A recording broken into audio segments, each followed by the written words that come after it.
फिर शास्त्र में लिखा है विष्णु पुराण में, ब्रह्ममयो स्याद्रूपीणो श्री भगवतो वासुदेव शंस संबल ग्राम प्रधान ब्राह्मण्यस्व विष्णु जसो गृहे अष्टगुणवर्ती कल की समन्वित भगवान विष्णु के जस गान करने वाले ब्राह्मण के घर में जन्म होंगे। कोई विष्णु जसा का नाम नहीं लिखा है। आज तक भगवान कल्कि का जन्म के बारे में बड़ा भेद है। मैं सुनता हूं शास्त्रज्ञों इसका प्रकाश करते हैं, बोले विष्णु जसा नाम के ब्राह्मण के घर में जन्म होंगे।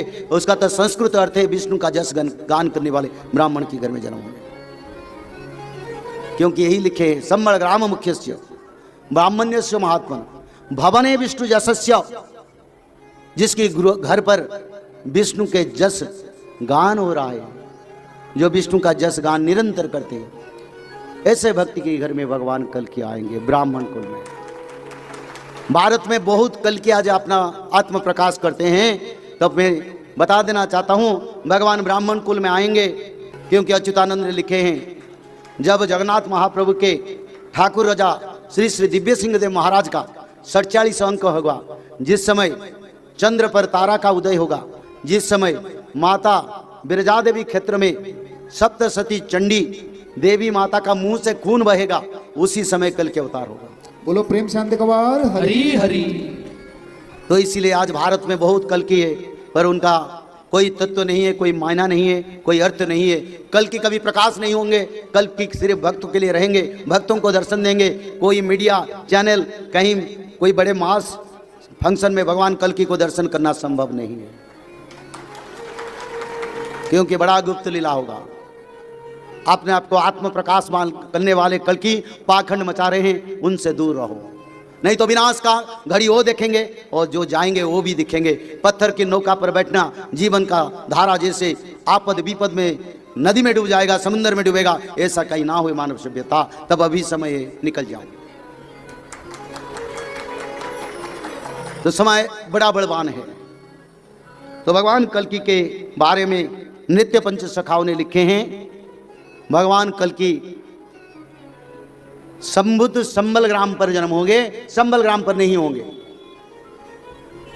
भगवान वेद व्यास ने पहले श्रीमद् भागवत महापुराण में लिखे थे भगवान कल्कि संबल ग्राम में जन्म होंगे, पर वही वेद व्यास ने द्वापर युग के अंत में महाभारत जब रचना किया, उसमें थोड़ा संशोधन करिए। कल्कि विष्णु जसा नाम दीज काल प्रचोदित उत्पत्तिस्यो महावीर्यो महाबुद्धि पराक्रम संभुत संबल ग्रामे ब्राह्मणा बसती शुभे। ब्राह्मण कुल में जिस गांव ब्राह्मण का गांव जिस धरती पर प्रतिष्ठा किया गया, यज्ञ उद्देश्य पर स्थापित किया गया, संबल ग्राम पर भगवान कल्कि पुराना संबल में जन्म ना होके संबुद्ध संबल में जन्म होंगे। तो संबुद्ध संबल कहाँ है, उसको अच्युतानंद ने स्पष्ट किए। अखिल ब्रह्मांड कारणो तारणो देवद्विजो घरे जातो बिरजा मंडले जातो होइति वे विष्णु अंशे हेवे ख्यात। ओडिशा के जाजनगर बिरजा क्षेत्र, संबुद्ध संबल, हरिहर क्षेत्र, योगमाया घाट, कनक दुर्गा के आस्थान, माता बिरजा देवी के पूर्व भाग गुप्त गंगा नाभि गया, बैतरणी नदी से थोड़ा दूर भगवान कल्कि का जन्म स्थान अच्युतानंद नित्य पंच सखाओं ने प्रमाण किए। बोलो प्रेम से अंधे कवार हरि हरि। इसलिए उड़ीसा में भगवान कल्कि का जन्म होने की शास्त्र में लिखा है, और उड़ीसा में भगवान कल्कि रह के सही बेड़ कालो जानी उड़ीसा रे प्रभु जन्मी पुणी के ही तंक माया को न जानी। भगवान कल्कि उड़ीसा में जन्म होंगे, सभी जान नहीं पाएंगे। माया के माध्यम में भक्त लोग होगा, सनातनियों का प्रतिष्ठा होगा, साधु संत भगवान सनातन के लिए कार्य करके सत्य युग का आगमन करवाएंगे। बोलो प्रेम से अंधे कवार हरि हरि। तो ऐसे समय आप समय नहीं है। 2025 से 28 के बीच विश्व युद्ध होगा, एटॉमिक वार। वो धरती पर वो अंतिम युद्ध है, उसका बाद और गणतंत्र शासन कलयुग नहीं रहेगा। संत भगवान को प्रणाम करते बैठिए।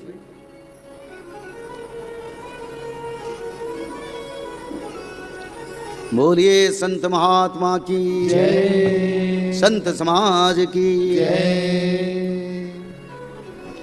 इसलिए समय को समझकर हम लोगों को कार्य करना पड़ेगा। हमारी हाथ में ज़्यादा से ज़्यादा 12 साल है और 12 साल के भीतर ही ये कलियुग का पूर्ण संहार होके सत्ययुग प्रकाश होगा। बोलो प्रेम से अंत कबार हरी हरी। इसीलिए समय को समझकर त्रिकाल संध्या, भागवत पठन, माधव नाम का भजन, दान दया पुण्य साधु संगम करो, ताकि इस जीवन को उद्धार की ओर हम ले पाएंगे। जय श्री माधव। अग्नि प्रलय, महामारी, जल प्रलय, भूकंप और वर्ल्ड वॉर 3 से बचने के लिए सबसे पहले नॉनवेज खाना छोड़ दीजिए और किसी भी तरह का नशा मत कीजिए और 3 उपाय कीजिए। सबसे पहला त्रिकाल संध्या यानी त्रिसंध्या, जो दिन में 3 बार की जाती है। जैसे सुबह ब्रह्म मुहूर्त में करते हैं 4 बजे से लेकर 6 बजे के बीच में, आप कभी भी कर सकते हैं। दोपहर में 11:30 बजे से लेकर दिन के 1 बजे तक कर सकते हैं। शाम को 5 बजे से लेकर 6:30 बजे के बीच कर सकते हैं। पूरे दिन में 1 बार नहाकर त्रिकाल संध्या जरूर करें। बाकी समय आप हाथ पैर मुंह धोकर भी कर सकते हैं। दूसरा उपाय श्रीमद् भागवत महापुराण पठन, दिन में 1 अध्याय जरूर पढ़ें। समय कम हो तो दिन में 1 पेज जरूर पढ़ें। तीसरा उपाय माधव नाम का जप करें। कोई भी काम करते हुए करें, हमेशा माधव नाम का जप अवश्य करें। त्रिसंध्या का PDF, श्रीमद् भागवत महापुराण का PDF और भविष्य मालिका पुराण का फ्री ई-बुक, ये सब आपको डिस्क्रिप्शन बॉक्स में मिल जाएगा। भविष्य मालिका के बारे में अधिक जानकारी के लिए आप भविष्य मालिका की वेबसाइट पर संपर्क कर सकते हैं, भविष्यमालिका.com। अधिक जानकारी के लिए कल्कि अवतार ऑफिशियल चैनल को देख सकते हैं, जहां पर भविष्य मालिका के बारे में खुलकर बातें रखी गई हैं।